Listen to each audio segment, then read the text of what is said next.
Welcome back to Project Ozone 2, and today it's time to really scale up things. And yeah, let's go and take a look.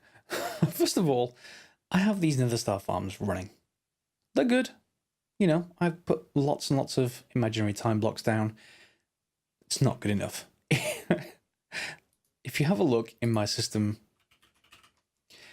I've got 2,000 Nether Stars. That's only there because I've just turned off those Mark II energy condensers. Let's just pop back to the home base. And it's a problem. What I'm trying to craft is not the ultimate stew, the singularities. And I'm about halfway through. I have just got to emerald, which is horrible. But the these I've made up to 3 now. They take an awful lot of Nether Stars. So I could just scale up on the Nether Star farming, but I figured, well, is there a better way, or is there multiple ways? Keep things a bit more interesting. There's a couple of ways I found. One is to get emeralds somehow. Emeralds are pretty much exactly the same as Nether Stars in terms of EMC. So Nether Stars are 147,000, and emerald blocks. Emerald block? Or is it a block of emerald? It's probably a block of emerald because it's... Yeah, there we go. That's 147,000. But then I thought, well, there's a couple of others. There's Bedrockium. Bedrockium blocks... is it block? Bedrockium, and let's go by the ingot.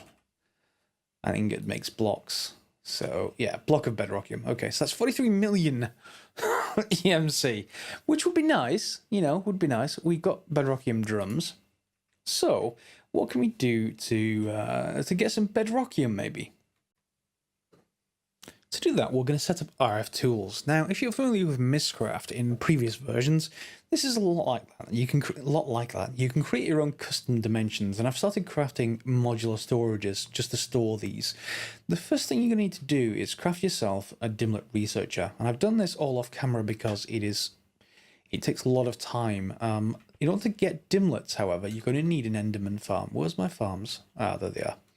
So I have Enderman, I got an Enderman soul, popped it into this and left it running overnight. It's just spawning Endermen at a rate of knots, which are then getting donated, shall we say, to our diamond spikes.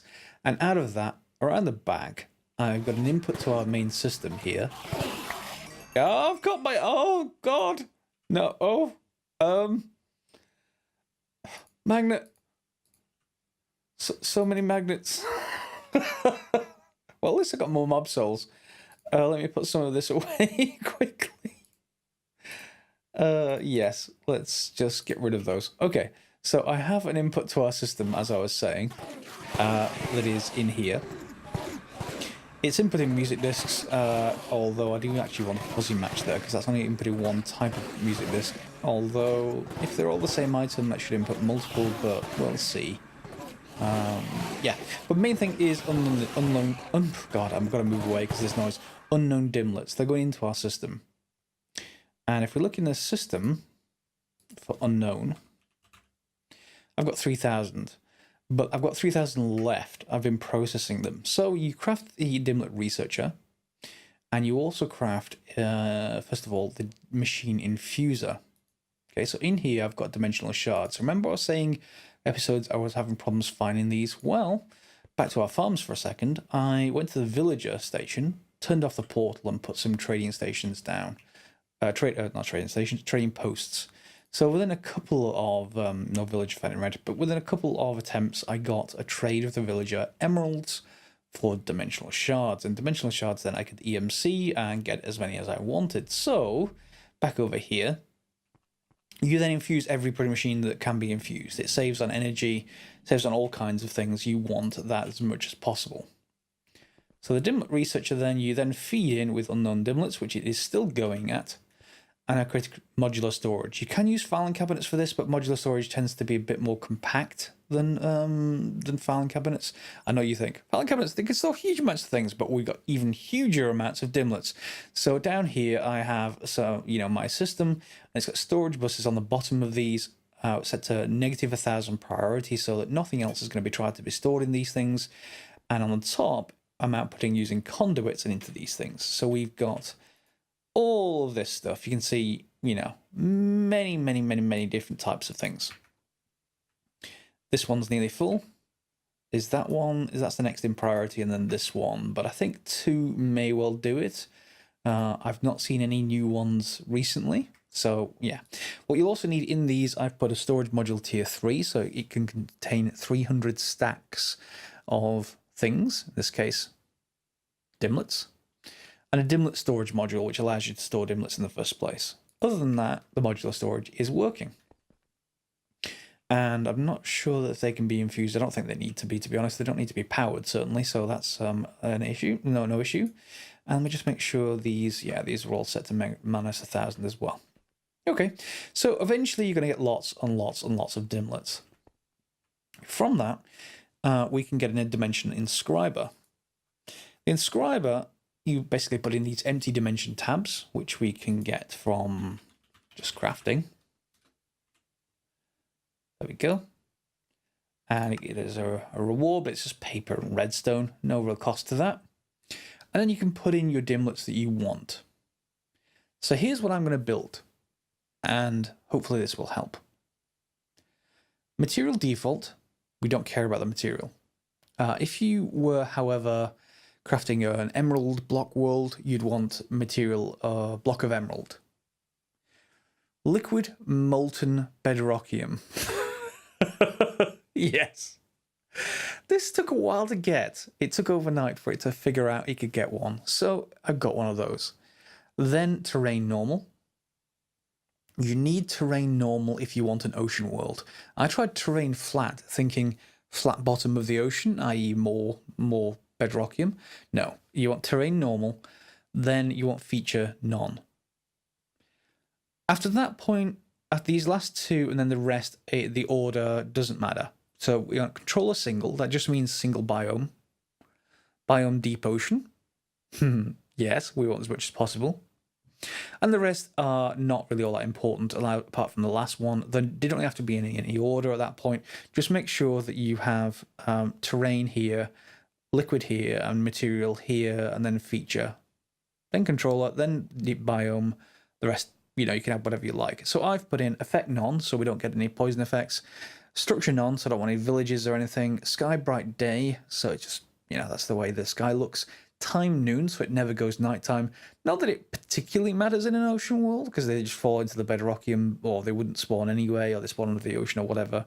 And special efficiency dimlet. Now this is a random chance I got. If you don't get this, you can craft it using a RFTools workbench, but if you just leave your system going for long enough, you'll get one. So that's not really a problem. And creation cost is huge, but the maintenance cost is -2000%, which is great. So in this case, we can store it. So we can call this bedrockium. Store. Grab this. And we go over to this setup. So we have the workbench in case you need to craft anything. I haven't needed to so far, but if I do, I'll more than happy to show you how. We've got dimension builder. And underneath this is another transceiver. At the back is another transceiver, and all the way around it, because it can only take a limited amount per side, and we're going to need lots of RF to actually power something up. Then over here I've got more. These don't need to be here typically, but it's preferable to conduits, for me at least, at the moment. So we've got a dial-in device, we've got a receiver and a transmitter. Again, you can see they're all infused. The destination analyzer isn't, but I don't think that matters. And the dimension builder is infused as well. That reduces energy consumed and stuff. So in the dial-in device, we're going to use this to basically send us somewhere from this. And we could use it to come back via this, but we have an enhanced chart of dislocation, so coming back isn't really a problem. So in here, we're just going to pop our realized dimension tab. Now I've created this exact dimension before with this exact name, so it appeared almost immediately. In your case, that may not have, that will take time. So if we have a look at our capacitor bank. Okay, so it's 250k out at the moment. So bear that in mind, we're going to have to make that up. But we've got huge amounts of storage, but we have to make that up somehow. All right. So dial-in device, we want to go from home base to bedrockium. I've favorited it, but you don't have to. Bedrock was my attempt at a flat world. That didn't work out. I'm not sure why it's still in here, whether it'll actually go away over time, but I want to choose this to dial once. This goes yellow. If you didn't have that destination analyzer at the back, this wouldn't show up properly. Yellow means you're okay to step through, red means you're going to die, and I think there is a green as well, but it doesn't seem to be... Yeah, it doesn't seem to be done. So dial once just means, well, as soon as I step through, this is going to turn off. Yeah, so it's not going to be a permanent connection, which means it's not permanently draining power, because we've got a method to come back. So let's head up over there. And as it was a previous dimension, hopefully it is... Yeah, okay, it'll take a little bit of time to render. You can see all this is flowing a little bit, and that's because I started just as a test. So we're going to get electric pump from mechanism and pop that down there, say. That has a certain side you need for the tesseract. Tesseract? Transceiver. Same thing. Okay, so that's powered up, and then you just want an ender tank. Did I bring one with me? Yes, I did. Okay, ender tank. That's filling up now with molten molten bedrockium. And why aren't you... Are you running? No fluid. Why is there no fluid? Is that just because it's... Surely it should be working its way out there. Just going to pop that down. Maybe it's actually one level too high now. Okay, so let's turn my magnet back on. And, oh, in fact, let's just reset this up. So let's grab you, and set it up here where it's not flowing yet. Because I removed it, and if the liquid's too low, it's probably going to have a problem that way. So let's just go, whoops, let's go to you, set you up here. Same thing. It started to pump already. You can see it going. And then the ender tank. All right, that's filling up. I was hoping to get a faster pump than this, but what I don't know, and maybe you can tell me in the comments, endothermic pump tends to be for lava, and I think it's disabled for other fluids. I'm not sure if it is in this pack. The other pumps that I could find are like the Buildcraft pump, but again, there's no recipe for that. I don't know if there's any other way of getting liquids out en masse. You know, I want it to drain as much as it can. So I'm not quite sure, but we've now got, you know, an ender tank with molten enderium. Enderium? Did I say enderium? Molten bedrockium. Back home. And now let's head over to our smeltery. So, smeltery is over here somewhere. Yeah. I'm not using it for anything else, so we may as well use it for bedrockium.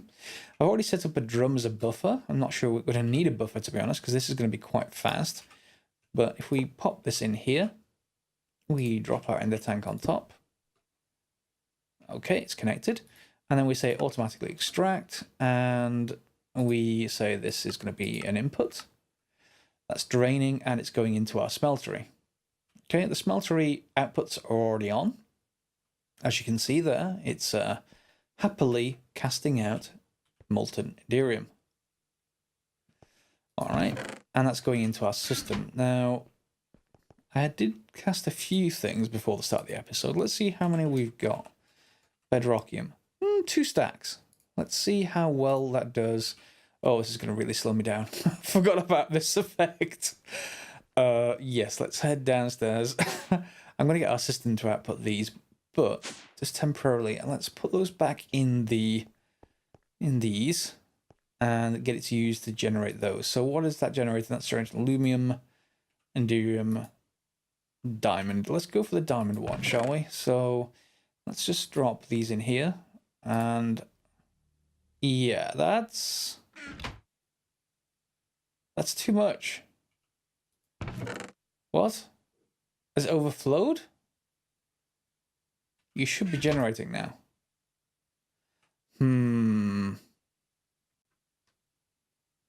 Yeah, there's something wrong with the internal maths here. If we put in too much, it's gonna go, it's assigned integer of some kind. So if I put this in one at a time, it actually is gonna work fine. However, if I put in those as a whole stack, it's gonna overflow. So we can't input things too fast. which is annoying because that will be cool. So I need to slow this down somewhat. All right. Challenge accepted. Okay, let's see if this works. If not, we're going to have to fall back to emeralds. And I don't want to, but if we have to, we have to. Let's just put the floor back. Yeah, so we've got a chest here. All of our bedrockium is going into it. All right, the bedrockium blocks. At the top is a transfer node. And here we have hyper rationing pipes. They should only keep one item in each of these inventories. So it's not going to overflow. And is that feeding through? It is, but not very fast. Okay, so can we speed that up? Let's grab, so speed upgrades, and let's put away a few of these other things that we don't need as much at the moment. Those can go away. All right, so 1, 2, 3, 4, 5, and then we don't want the stack upgrade. Or do we? Let's just take 6 speed upgrades, and let's see how well this actually does. 1, 2, 3, 4, 5, 6. And is that now going to scan any faster? All right. There we go. That's running really quite fast. And are we keeping up with this? No, we're using up that bedrockium pretty quickly.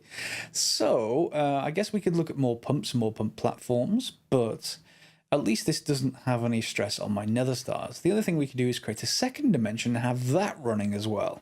So that's another option. And I have that with emeralds, and I have the emeralds coming into here and getting fed in somehow.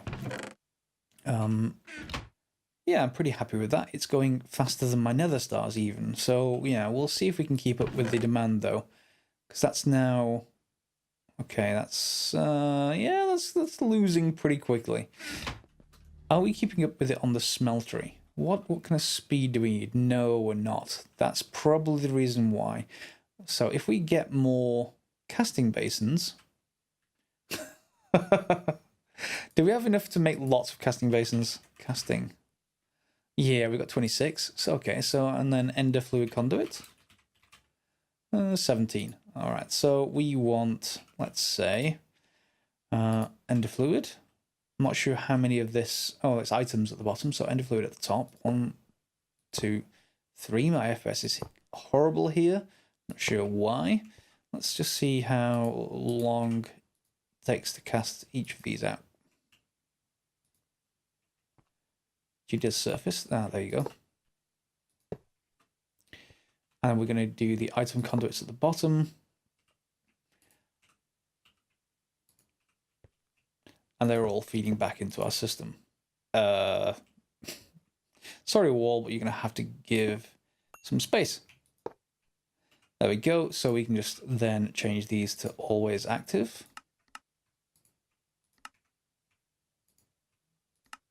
And ideally, we want this smeltery to look empty most of the time. We want all of it to be casted out. So I'm going to keep working on that, see if I can get something more efficient, and we'll come right back when I'm done. So because we don't even need the smeltery container at all, it's not actually melting anything down, we can just set up casting basins, and I've put mine here over in the last millennium, which is suitably fine, and these will obviously cast if I need any more capacity. If this is, well, this is still filling fast. No, it's roughly static. Is that going to drop again now? I'll keep an eye on that and see how well it goes. We're obviously getting, 8 blocks of bedrockium extremely quickly with this method. However, that still isn't going to keep up with our Mark II energy condensers. Whoops. Well, that's the last millennium. Let's actually go somewhere else. This still isn't going to keep up, but at least this means it's another passive way of getting EMC, which is another passive way of getting these. Actually, is it finished? No, it's not finished. It's just providing enough that you only see one in the top level. So yeah, those are proceeding fine. As are these. As are these. So if I need more, then I can just go and put another pump in the dimension, or we can create an emerald dimension, and get to emerald blocks that way. That might be a useful thing to do for the ender. Got ender on the brain. Emerald singularities, because they will use up. It's 1-to-1 between Nether Stars and those, and that means that for one of the emerald singularities, we'd need 50k Nether Stars, and we need full stacks for 64 stacks. So that's yeah, 64 items, 1 stack. So yeah, 64 times 50k. Don't fancy that many Nether Stars being poured into this thing. As you see, this is now caught up. We don't have any more Bedrockium. Yeah, so the system is still distributing it, but it's distributing slower than what we're providing. So obviously it's running faster than the system feeding it. So I may have to look at another pump. Let's just see what it's like over there in that dimension. Pump. I want the mechanism pump. Where are you? Mechanism? I forgot what it's called. Electric pump, maybe? Electric pump? Yeah, there we go. So electric pump. It's a very straightforward recipe. It's stuff we've already got. So I can grab another one of those. Another ender tank. This time I do mean ender. Some more grey dye. And another transceiver, I think. Transceiver? May well need my angel block. And I think that's pretty much it. We can just head over there. Let's just go and see how it's actually doing. Could be quite, well, yeah, it started to pull in stuff from elsewhere, but that's perhaps not quite good enough. That will, of course, expand outwards as it actually gets going. We're going to do another chunk loader. That's much as for certain. Chunk loader. Which needs another enchantment table. That's straightforward. Craft one of these, and then I need my angel block to get lower. Yeah, that'll do. I know I'd normally craft this much further away, and why is it still generating those even on the ocean? These are the structures of RFTools that you go into to go and get dimlets. So we can just pop in here and take a look. So biome forest, controller magical, brown stained clay, and then there's some unknown ones. Mushroom. Well, I guess I'll take a mushroom just for that. Digidate again. These were high rarity. Yeah, I'll leave it here. If those are high rarity, I'll probably take them because it still takes a while for high rarity stuff. However, in this case, I guess what I could do is use these as platforms for the pumps. That's an interesting idea. Let me get my angel block back. Yeah, give me. Okay, so let's just go and set them up near here. And that should mean stuff should drain around these things. So let's just set that up. So the pump. Is that... Oh, that's annoying. Let's set it sideways on to be able to get to the power port side of it. Yeah, there we go. So there's the power port. Let's put the transceiver in place. Change that over. Receive. It should now be powering. We can then just put our ender tank down once I've configured it. So let me just put it up here for a second. And we want the grey. So I've chosen light grey, white, light grey. If I actually click on the last one, there we go. And then let's get it back. Pop that in place. And a chunk loader. Not sure how many chunks need to be loaded here, but I'll just create a few. And that should... Oh, it looks like it's outpacing our ability to drain it, or at least it's static. Static is a good thing. So, yeah, I will get going back to home. Well, let's see how well that's doing. Or I guess we should go to the... we should go to the last millennium, actually, not home. Because we should be able to see if it's keeping up with these. And then we can increase these, then increase the number of pumps, etc., etc. So it is, it's gaining slightly, it looks like. Or maybe, yeah, I think it may be gaining slightly. So that's producing 8 casting basins worth of bedrockium. Home, however, may well be using it even faster. So we'll see how well that goes. All I want to do is just tailor this so there's a constant, as fast as that transfer node can supply, a constant supply of bedrockium. So I'm going to go and tailor that and figure out you know, the bits and details, and we'll come back once I've got enough going. All right, we've now got, I think, 6 pumps set up out there. There's 20 casting basins, and that is now ensuring there's always a block of bedrockium in here. Each of the 3. It's still not, well, it is starting to back stuff, which is good. So 20 casting basins, 6 pumps is enough to power 3 of these. But that's okay, because what's going to happen is as it starts to back stuff, it will build up in our system. And if I want to build more of these, I should be able to supply more just fine. So we'll be able to build more ads. But at least having these not dependent upon Nether Stars, we're getting it from another source, which may run out. Of course, it's an ocean world. I'm not sure how far those pumps go and whether they then go at a certain amount, then down, or I have to move them down. Don't know. I prefer it to be like an endothermic pump from extra utilities, because you just set it and forget it. You know, it just fills everything back in with stone. But that's mainly for lava, so yeah, I don't think that's actually going to work unless it's enabled in the configs. I'm not going to change the configs. Speaking of the configs, one important point, and if you, hopefully you're watching to this point in the video, if you're making singularities, there's a problem with copper. Copper singularities, or rather copper blocks. Block of copper, is it? Block of copper. No copper block, maybe? Yes, this. It doesn't have EMC by standard. I had to edit this to add it in. All of the other blocks that needed for singularities, they all have EMC.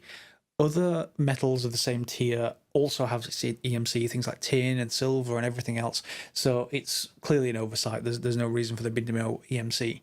I will link to a post in the description below with, if you're doing this, to a way to quickly add that back in. It's just a single line in a file that you need to add and restart your server.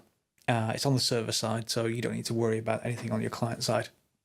Yep, that's definitely needed. Otherwise, what you'd have to do, and it would be insane, you would have to have copper ingots going into a neutronium compressor, because that's the only way to ore it through a smeltery, that kind of thing.